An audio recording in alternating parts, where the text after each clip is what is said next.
창립 117주년 기념주일입니다. 지금으로부터 117년 전에 4월 둘째 주 부활주일에 우리는 이 교회가 창립이 되었다고 지금 현재 저는 역사적으로 그렇게 규정하고 있습니다만 실제로는 한 6년 정도까지 소급될 수 있다, 그렇게 생각하고 있습니다. 어쨌든 우리는 120주년 3년 앞두고 지금 코로나 상황에서 원활하지 않아서 여러분들에게 충분히 그 소통을 못하고 있습니다만, 그러나 교회 창립 120주년 준비위원회가 결성이 되어서 이제 막 활약을 시작을 하고 있는 가운데 있습니다. 위원회뿐만 아니라 우리 온 교회가 함께 3년 동안 온 힘을 다하여서 준비를 잘 하여서 우리 교회의 120주년이라고 하는 그야말로 역사의 중요한 그 모멘트를 함께 축하하고, 그리고 그 의미를 새기고, 그리고 앞으로의 미래를 기약하는 그런 귀한 기간이 되기를 바라는 것입니다.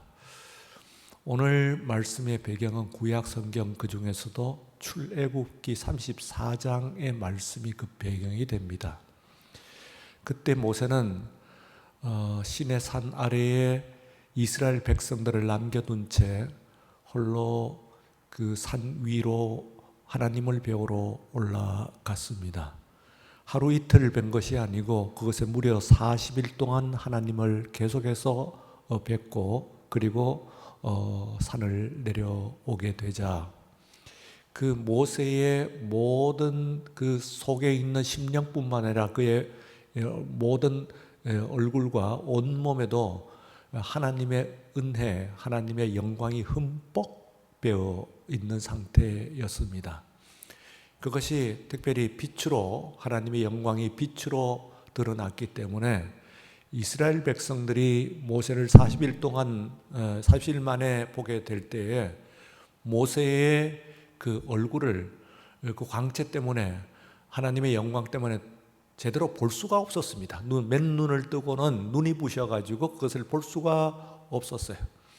그래서 백성들에게 하나님의 말씀을 전하고 그들과 소통을 해야 되는 것이 모세의 일이기 때문에 모세가 백성에 나설 때는 그들의 눈이 부시지 않도록 그의 얼굴에 수건을 가렸습니다. 얼굴을 수건으로 완전히 가리고, 그리고 하나님과 백성들과 이야기를 말씀을 나눴다 하는 출애굽기 34장의 이 말씀 가운데서 특별히 모세의 얼굴을 가렸던 이 수건이라고 하는 것이 오늘 말씀의 키워드도 되고 모티브도 됩니다. 여러분, 오늘 말씀 7절 말씀 가운데서 7번 그 수건이라고 하는 것이 계속 매절마다 나오는 것을 볼 수가 있습니다. 그런 말씀은 그러므로 이 수건이라고 하는 것이 이 본문의 말씀의 의미를 우리가 새기는데 매우 중요한 그런 말씀이다, 키워드다, 그렇게 생각할 수가 있습니다. 그때 이 바울은 그것을 재해석합니다. 사실은 오늘 본문 말씀 가운데서는 하나님의 영광을 가렸다 하는 것인데, 그것이 수건이라고 하는 것이 구약 성경의 그 자체가 말하자면은 안에 하나님의 영광, 예수 그리스도의 은혜, 복음의 그 구원의 은혜가 분명히 거기에 포함이 되고 있음에도 불구하고, 그러나 구약 성경은 율법이라고 하는 것을 통해 가지고 그 율법이라고 하는 수건을 가지고 그것을 가렸어요. 구약 성경 가운데 예수 그리스도께서 나타나시기 이전에 구약의 예수 그리스도의 은혜가 충만하게 드러난다는 것은 감당할 수 없는 것이기 때문에 그들에게 수건을 가렸는데, 그 수건이야말로 말하자면 이중적인 그 긍정적인 역할과 그리고 또한 부정적인 역할을 함께 하는 것인데, 긍정적인 역할로서는 하나님의 말씀을 감싸는 것이 됩니다만, 또 한편에 있어서는 부정적으로 보게 되면은 하나님의 은혜와 축복, 하나님의 말씀을 가리는 역할을 하는 것이, 차단하는 역할을 하는 것이 곧 이 구약에 있는 바로 이 수건이라고 할 수가 있습니다. 그래서 이 수건이라고 하는 것을 스스로는 벗지 못하고요. 예수 그리스도의 은혜 가운데서만 비로소 그것이 벗겨지는 것이다 하는 아주 중요한 그런 해석을 오늘 우리들에게 하고 있는 것이라고 볼 수가 있습니다. 자, 그래서 그 수건을 벗게 되면은 그러면 참 자유가 있어서 하나님의 영이 주의 영이 계신 곳에서는 자유가 있다. 그 수건 같은 것을 그러므로 그 수건의 가장 중요한 역할이 차단, 요즘 말로 말하면 단속이라고 할 수가 있습니다. 경찰 단속을 영어로 police enforcement 그러는데 이 enforcement 하는 것이 단속이라고 하는 것이 결국 수건이라고 하는 것이 하나님의 말씀을 단속하는 하나님의 은혜를 하나님의 축복을 단속한다 하는 그런 부정적인 역할을 하는 것이다 기능을 하는 것이다 하는 말씀입니다. 그래서 이제 오늘 우리들이 말씀드린 바 우리 교회 117주년 기념주일이 되는데요. 이 가운데서 교회도 말하자면 우리 교회의 역사 가운데서 한국 역사 가운데서의 우리 교회가 서기까지 말하는 수건이 무엇이었나, 그리고 또한 우리 교회를 창립하신 사무엘 무어 선교사께서 선교를 하시는 가운데서의 수건이 무엇이었나 하는 것을 우리가 한번 두 가지 측면에서 이 수건이라고 하는 것을 한번 생각을 해보고, 그리고 그것을 벗겨진 수건이 벗어진 그런 상태에서의 자유로운 참된 하나님의 은혜와 축복이 나타나는 교회는 어떤 교회인가 하는 것을 우리가 한번 생각하면서 오늘 이 말씀 교회의 창립주일의 은혜를 함께 나누고자 합니다. 우선은 국가적으로 이 한국 역사적으로 이제 생각을 하면은 1880년대부터 시작을 하죠. 우리가 1884년 4월 5일에 이제 언더우드 그리고 또 감리교회 아펜젤러 두 선교사가 처음 이 땅에 공식적인 선교사로서 첫 발을 디디게 됩니다. 그 이전에도 기독교의 발이 여기에 방문이 없지는 않았습니다만 공식적인 선교사로서의 파송된 그런 선교사로서 두 분이 이 땅에 지금의 인천 제물포에 발을 디디게 된 것입니다. 그 어간의 우리 역사를 보게 되면은 그게 어떤 의미를 가지고 있느냐 하면 1882년에 임오군란이라고 하는 것이 납니다. 임오군란이라고 하는 것은 구식군대와 별기군 곧 신식군대의 그 불공정한 대우로 인하여서 군인들이 불만을 일으켜서 난리를 일으킨 것이 그 해가 1882년이 임오년이기 때문에 임오군란이라고 얘기를 합니다. 이때 이미 한 10년 동안 권좌에서 내려왔던 이 대원군이 이제 다시 잠깐 복원이 되는 듯 했습니다만, 그러나 결국은 그가 역사의 뒷마당으로 이제 사라져가는 그런 이유가 되는 근거가 되는 것도 바로 이 임오군란이라고 할 수가 있습니다. 이 대원군 이 살았던 그 집이 바로 운현궁입니다. 원래 운현궁은 아니고요. 궁이라고 하는 이름을 붙이려고 하면은 이 임금이 살아야 되는 것인데 이 나중에 붙인 겁니다. 그것이 이제 고종을 탄생한 곳이고, 그리고 거기서 자라났고, 그리고 고종 황제가 그 민황후를 나중에 민비를 맞아들이는 그 가례를 하는 것이 바로 구름제라고 하죠. 구름제. 그래서 구름제라고 하는 우리말로는 구름제, 정확히 하면 그 제도 아니겠죠. 구름고개입니다. 구름고개라고 하는 그 곳에서 이제 그것을 이름 한문으로 해서 이제 운현이라고 하는 곳인데요. 이곳이 나중에 대원군 이하응 대감에 있어서는 굉장히 중요한 그런 자신의 삶의 자리, 복음 자리라고 볼 수가 있습니다. 그 집안에 각종 좋은 일이 그곳에서 일어났고 그곳에서 임금을 또 탄생을 시켰으니까 얼마나 명당 중에 명당으로 그렇게 생각을 했겠어요. 구름처럼 일어나는 그런 곳이다. 그런데 이 1881년 임오군난 그리고 짝이 되어갖고 나타나는 그 1884년에 있는 바로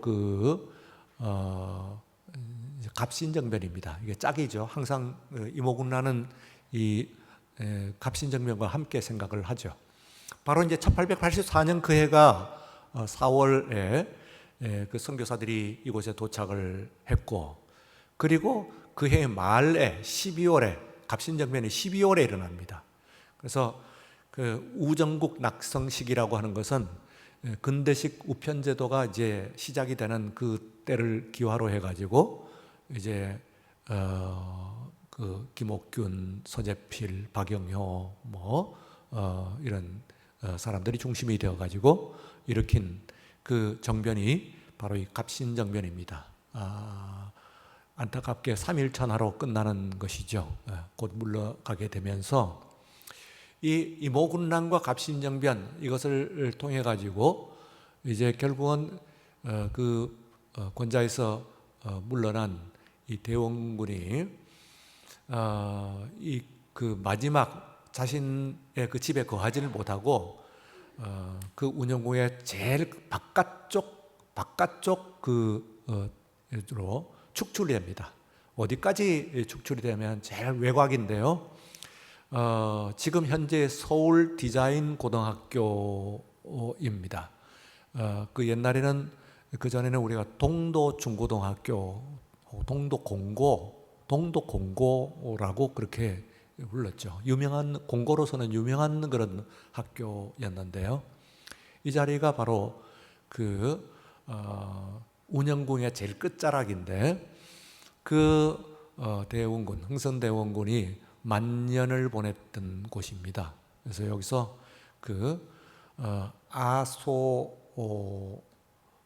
사실은 그때는 정자는 아니었고요. 아소당이죠. 후에 아소정이라고 하는데 아소정이라서 그 뜻은 내가 쓴웃음을 짓는다 그런 뜻입니다. 그래서 참 지난날에 있어서의 그 권자에 있었던 걸 생각을 하니까 참 인생이 더덥고 그리고 참 권세라고 하는 것이 정치라고 허망한 것이구나 하고 생각을 하면서 대원군이 이제 스스로 붙인 이름이 아소정입니다. 마치 오늘의 언제나 일어나는 오늘에 있어서 정치적인 현실을 보는 것 같은 그런 것을 생각을 하면은 정치는 정말 되풀이되는 것이구나, 돌고 도는 것이구나 하는 것을 우리가 알 수가 있어요. 한때는 온 세상을 고령하는 그런 사람이 자신의 중요한 삶의 보금자리도 잃어버리고 축출되어서 그 외곽에 있는 조그만 그 집을 짓고 그리고 산 곳이 바로 이 아소정입니다. 그런데 이제 이 운영국의 끝에서 또 끝자락, 이것이 바로 이제 우리 교회가 있는 여기입니다. 이곳이 바로 이제 사람이 살지는 않는 곳이었고 끝자락이었다고 볼 수가 있어요. 바로 그것이 이 갑신정변과 관련이 있습니다. 갑신정변에서 지금 이제 그 정변을 일으킨 사람은 김옥균 일파입니다만 거기에 이제 정성들이 거기에 다 참여를 했고 고관들이 그 중에서 민영익이라고 하는 사람이 있습니다. 이 민영익이라고 하는 사람이 이제 그 정변에 일어났다는 것을 듣고 급히 피해 나가다가 등에 칼을 맞습니다. 그리고 등이 크게 벌어지죠. 한 방으로서는 도저히 고칠 수가 없는 것을 마침 그 해에 누가 왔다고요? 언도우드 선교사가 왔고 그 이후에 그를 이어가지고 어비선이라고 하는 선교사가 왔습니다. 이 사람은 전에 말씀드린 바와 같이 세계의 그야말로 미국에서 그 캐나다에서 있긴 합니다만 특급 뭐 최일급 의사였습니다. 외과 의사죠. 그래서 이 사람이 수술을 해가지고 그것을 낫게 해요. 그 사람을 치료를 합니다. 그러니까 거의 뭐 시체가 거의 시신이 되었다 그렇게 표현을 하고 있습니다. 거의 시신이 되어갖고 살아날 가망성이 없는 그 사람을 말하자면 서양의가 살리게 되자 이것이 그 서양 문물에 대한 일대의 새로운 그런 각성이 궁중을 비롯해갖고 일어나게 됩니다. 그리고 그때에 이제 약속 중에서 하나가 제중원, 광해원이죠. 그때는 나중에 제중원이 되는 지금 세브란스 병원입니다. 그 세브란스 병원, 그 병원을 약속을 하게 되고 서양식 그 현대식 병원을 짓겠다, 지어주겠다 하는 허락을 하는 것이 그게 나오고 거기에 교회가 이제 하나를 또 선교사들을 위해서 선물로 이렇게 허락을 하는데 당장 이루어지진 않고 나중에 우리 동막교회 역사와 관련이 되어 있습니다. 그래서 어쨌든 말씀을 드리는 것은 바로 이 교회의 그 역사에 한국 역사에 있어서의 말하면 수건이라고 보면 되죠. 이 어두운 수건이 드리워진 그리고 또한 흥선대원군이라고 하는 한 인물에 있어서도 역시 어두운 그 자신이 스스로 쓴웃음을 짓는다고 표현했을 만큼 어두운 그런 마지막으로 이렇게 끝나게 되는 겁니다. 한편에 있어서는 이제 그 우리 교회의 창립자이신 사무엘 무어 선교사께서는요, 1892년에 우리나라에 지금 입국을 합니다. 그러니까 온도우드 선교사가 이 땅에 처음 오신 지 8년 뒤죠. 이 땅에 이제 첫 발을 디디게 됩니다. 초창기 선교사 중에 한 분이십니다. 그리고 당장 그 이듬해에 교회를 짓게 되는 것인데 이것이 바로 지금 인사동에 있는 그 승동교회를 짓게 됩니다. 저 교회는 지금 이 예수교 장로회, 대한예수교 장로회가 기본적으로는 그 두 가문으로 나누어졌습니다. 다른 가문들도 있습니다. 그건 이제 덩치가 그렇게 크지는 않고 큰 덩치로서 완전히 두 쪽이 나는 것은 1960년대에요. 두 가문이 나누어집니다. 그때에 그 같은 이름을 쓰고 나누어지는 저쪽을 합동이라고 하고 우리 측을 통합이라고 하고 신학교를 따라서는 저쪽에는 총신대측이라고 하고 우리는 장신대측 그렇게 이야기를 하기도 하고 혹은 저쪽을 그 당시에 따라 가지고 총회가 열린 것을 따라 가지고 우리 승동파 그러니까 나누어진 첫 번째 총회를 승동교회에서 가졌고 우리를 연동파 그래서 우리는 이제 그 첫 번째 총회를 그 전에는 이제 한 군데서 같이 했던 것을 나눠서 한 것이죠. 연동교회에서 가졌다고 해서 우리를 연동파 또 신학적으로 나눌 때 우리를 에큐메니칼을 지향한다고 해서 에큐메니칼 하는 그 마지막 칼 하는 것을 칼측 그렇게 이야기하고 그리고 저쪽은 NA 측인데 영어의 NAE입니다. 그러니까 National Assembly of Evangelism 이렇게 되는 그 머리 글자입니다. 그러니까 미국에 있는 보수주의입니다.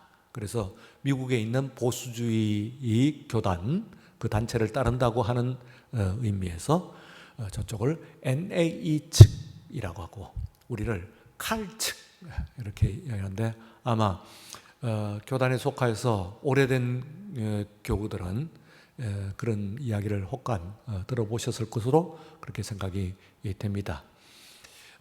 어쨌든 이제 그 가운데서 이제 첫 번째 총회를 가졌던 곳이니까 저곳이, 그래서 합동측에 있어서는 합동 그 기독교 유적 제1호라고 명명되는 곳이 바로 저 승동교회입니다. 저 교회를 이제 우선 1893년에 창립을 하시고, 그리고 우리 이제 그 교회가 1904년에 이제 우리 교회를 창립을 하신 것으로 현재는 아까 말씀드린 바와 같이 되어 있습니다.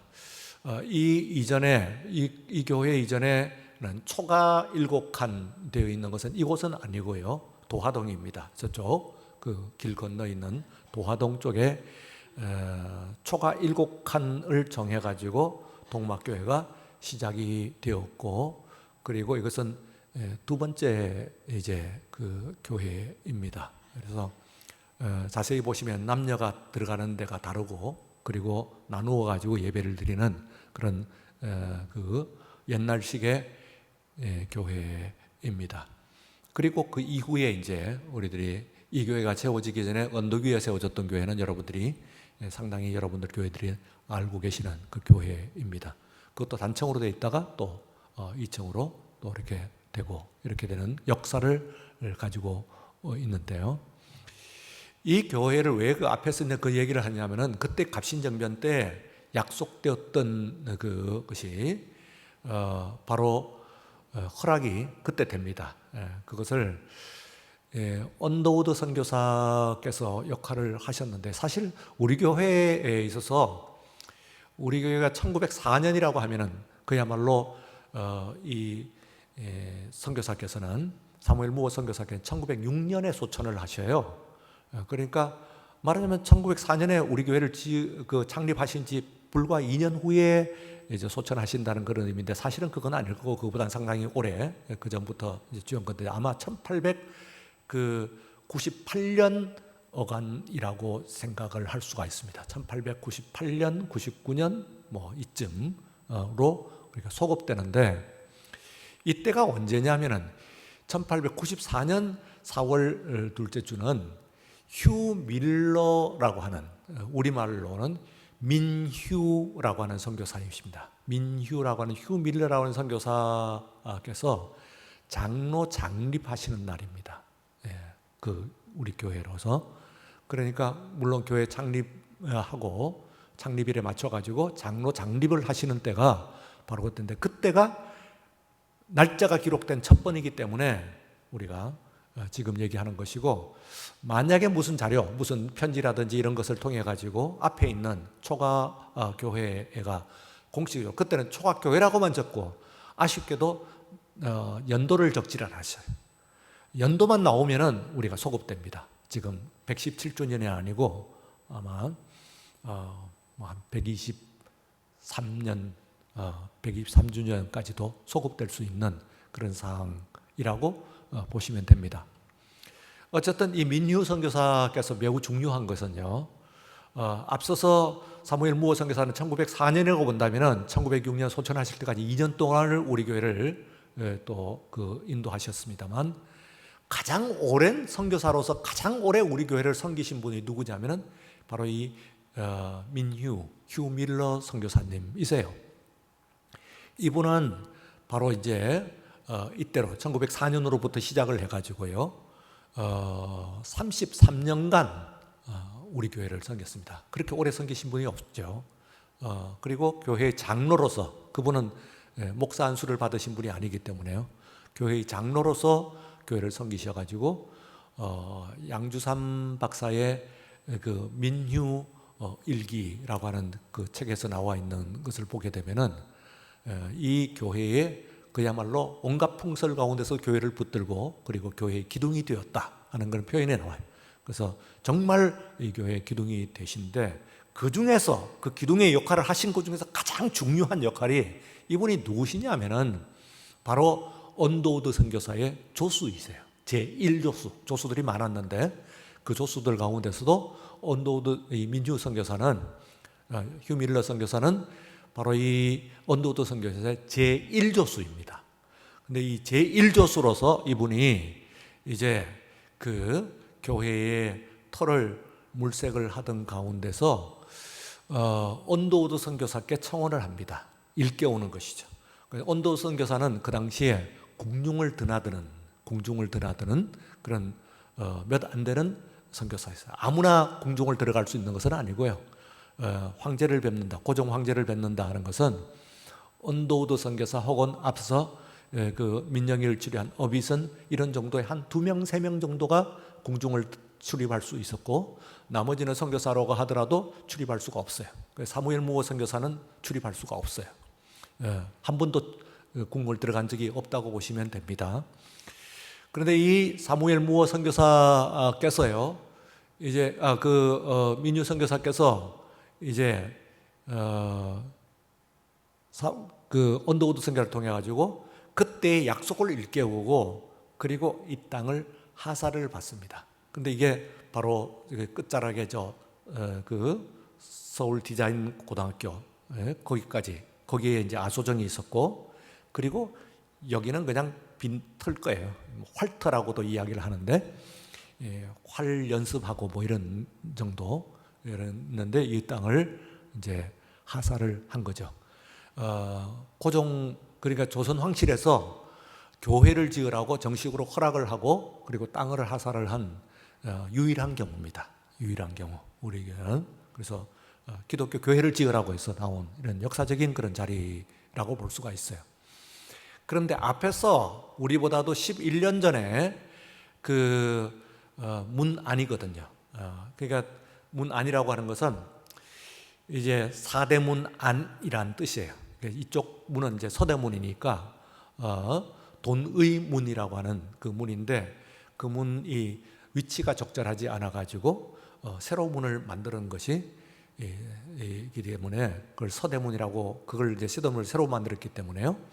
그것을 하고 세문이라고 했습니다. 세문, 신문 한문으로는 그래서 세문 이렇게 하는데 그래서 신문로 혹은 세문안 교회인데 세문 안쪽이라는 거죠. 그래서 역시 승동교회도 세문 안 교회예요. 세문 안에 있는 교회고 그리고 우리 교회는 세문 밖에 있는 교회예요. 세문 밖 말하자면 정식으로 그 위치로 얘기하면 세문 안 교회와 비교되면 세문 밖 교회다 그렇게 생각하시면 됩니다. 정확하게 말하면은 그 궁을 나서 가지고 둘러쓰고 있는 심리를 성저 심리라고 합니다. 근데 이 사대문을 넘어서 성을 넘어서 쭉 돌아서 있는 벨트 지역을 성저 심리라고 하는데 그 성저 심리 중에서도 가장 중요한 것이 왜냐하면 한강이라고 하는 경계가 있기 때문에 정확하게 세문을 나서 가지고 한강까지가 심리입니다.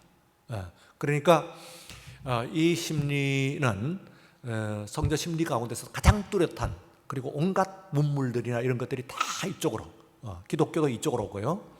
언더우드 선교사를 생각을 하게 되면은 그 기독교가 제물포에 도착을 해가지고 황포도대를 타고 한강을 타고 쭉 옵니다. 그래서 이제 그 김포도 거치고 행주 그리고 이제 양화진 이렇게 거치면서 마포에 배가 내려서 여기서부터 해가지고 이제 또 가게 되는 거죠. 그때는 이제 육로로 이제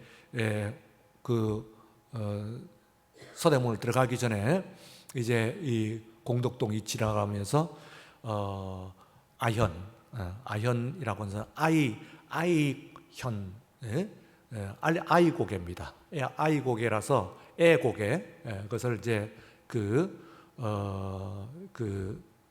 모음동화를 해가지고 애오개라고 하는데 애오개라는 것은 애고개입니다. 애고개, 아이고개죠.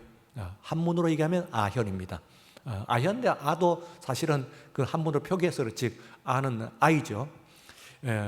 아이들의 무덤들이 그곳에 있었다는 뜻 그 이야기도 있고 혹은 그 모양이 아이 모양을 가지고 있었다. 그리고 어른 모양을 갖고 있는 다른 또 이 근처에 있었다. 뭐 그렇게 이야기도 하는데 어쨌든 그 아이 고개를 넘어서게 되면은 그러면 이 세문을 들어서게 되고 서대문이죠. 새로 만든 서대문, 서대문을 들어서게 되고 들어가서 이제 궁중을 들어갔는데 그 형격합니다. 성벽에서 그 성벽을 차이로 그러니까 성문을 차이로 해서 양쪽 있는데 이 안에서 우리가 선교사께서 선교사의 교회 지은 것은 여러 교회를 지었습니다만 뭐 25개처 뭐 하는데 다 잊어버리면 되고요. 우선은 가장 중요하게 생각하면 우리 교회와 관련해서는 11년 전에 성 안에 11년 전에 승동교회, 11년 후에 동막교회, 11년은 안 됩니다만 또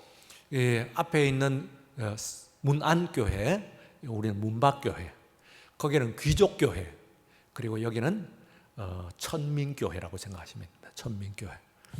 그래서 제가 지난번에 언제 말씀을 드린 바로 사무엘 무어 선교사 기념교회로 지정되는 배경이 바로 거기에 있다는 말씀을 드렸고요. 거기에서 축출이 되셨어요. 사실은요. 승동교회에서 백정을 그 안에 교회에 드린 거예요. 그게 문제가 돼가지고 견디다 못해가지고 교회가 이제 막 나눠지고 나가고 뭐 다른 교회가 합해지고 다시 뭐 교회 이름이 복원이 되고 많은 이런 복잡한 역사가 있습니다. 다 말씀을 드릴 수 없습니다만 그 과정 가운데서 이 선교사가 승동교회와 인연을 완전히 끊게 됩니다. 더 이상 그래서 끊게 되고 문 밖으로 나와서 자신의 이상을 따라가지고 천민, 억눌린 자, 버림받은 자, 소외된 자를 중심으로 해가지고 그들을 위한 복음을 전하겠다 하고 지은 교회가 바로 이 동막교회입니다. 문박교회라서. 그래서 이 교회가 그렇게 중요하다. 여러분들이 그런 의미가 기원으로서는 다시 말하면 이것은 이제 선교사에서의 수건이라고 볼 수가 있겠죠. 선교사의 사무엘 무어 선교사의 수건이라고 할 수가 있고 1906년이니까 1906년에 이제 바로 소천을 폐결핵으로 피를 토하시면서 죽게 되고 그리고 세 아들과 유복자 딸이 미국으로 건너가 가지고 결국은 전에 말씀드린 바와 같이 그 엘리 여사 사모님도 결국은 폐결핵으로 미국에서 죽게 됩니다. 그래서 여기서 죽지 않았을 뿐이지 두 분이 다 죽게 되고 그리고 네 자녀들은 뿔뿔이 흩어집니다. 그 친척들 집에 넷이 한꺼번에 가는 것은 아니고 뭐 삼촌 집에 하나, 고모 집에 하나, 또 뭐 어디 다른 이모 집에 하나 이런 식으로 네 자녀가 다 흩어져 버려요. 그래서 불행한 일가족 6명이 우리 조선을 위해서 온전히 희생을 하신 경우입니다. 이 경우가. 그래서 정말로 그 가슴 아프고 어떤 면에서는 수건입니다만 그러나 진정한 의미에서 그 수건이 벗겨지는 것은 바로 이 현장이에요. 바로 그 승동교회에서의 꼭 승동교회뿐이겠습니까? 이 땅에 그 관료제, 양반, 이런 제도들 이런 것들을 벗어나고 정말 자유로운 주의 영이 활발하게 주의 말씀이 말씀 그대로 그렇게 역사할 수 있는 그런 현장, 그런 이상을 가지고 만든 것이 바로 우리 창립하신 것이 우리 동막교회다. 그래서 지금 말씀을 드렸죠. 여러분들에게 듣기 좋으라고 하는 말 아니에요. 지금 최근에 그 한국 발굴되는 교회사 20년 정도 안에서는요, 최고의 중요한 인물이 사무엘 무어 선교사입니다. 다른 선교사 아닙니다. 가장 중요한 선교사로서 선교사역으로서 평가되고 있는 그런 사람인데 바로 하나님의 말씀을 그야말로 민중적인 그런 복음을 전하고 그들과 함께하는 삶을 사는 그런 교회였다. 다시 우리가 보시나면 안 되겠죠? 승동교회의 예를 우리가 교훈을 삼아가지고 우리 교회는 어떤 교회여야 된다. 어떤 자유로운 교회가 되어야 된다. 여기는 주님이 계신 교회가 되어야 된다 하는 것을 다시 한번 마음에 새기시면서 이 의미 있는 창립 117주년 예배를 받는 여러분 모두가 되시기를 주의 이름으로 축원합니다. 거룩하신 하나님 아버지 감사합니다. 오늘 우리들이 교회 117주년 창립을 맞이하여서 함께 은혜를 나누고 교회의 의미를 생각해 봤습니다. 교회도 이스라엘도 하나님의 백성들도 수건으로 그들의 은혜를 가릴 수가 있습니다.